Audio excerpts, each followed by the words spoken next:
भोजपुरिया समाज के प्रणाम आदाब। रउआ देख रहल बानी नारायणी न्यूज। रउआ साथे हम बानी संदीप त्रिपाठी। साहेबगंज में नया साल के शुरुआत श्री राम नाम के कीर्तन से भइल। बुधवार की महावीर मंदिर परिसर में श्री राम नाम अखंड संकीर्तन सह नवाह अष्टजाम शुरू भइल। आचार्य भरत तिवारी वैदिक मंत्रोच्चारण से अष्टजाम के पूजा करौलन। ओकरा बाद श्री राम नाम के कीर्तन शुरू कइल गइल। राम धुन से पूरा साहेबगंज बाजार भक्तिमय हो गइल। अष्टजाम कमेटी के अध्यक्ष सुनील प्रसाद मीठावाला बतौलन कि 10 जनवरी के अष्टजाम के समापन हुई। ओकरा बाद साहेबगंज बाजार में शोभा यात्रा निकालल जाई।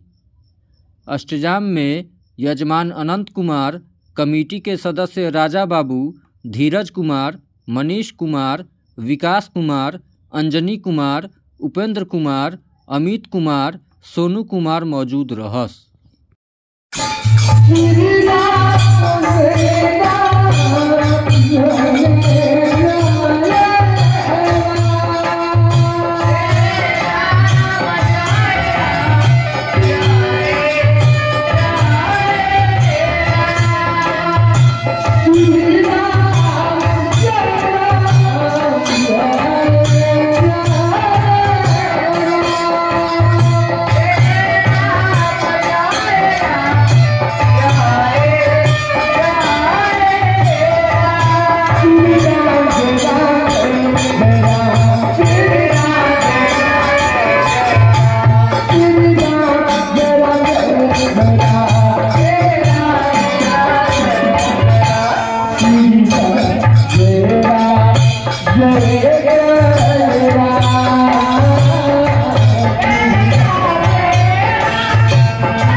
हमार नाम सुनील कुमार भाई।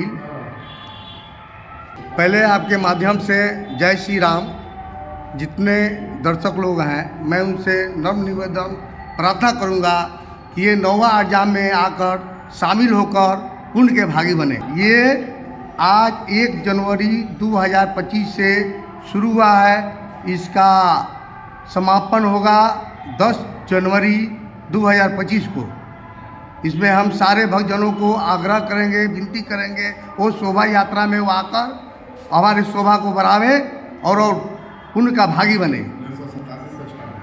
ये नौवा अष्टजाम 1987 से स्टार्ट हुआ था, जो आज चला आ रहा है 39वां साल है। ये रउआ सभे नारायणी न्यूज़ के लाइक करी, सब्सक्राइब करी।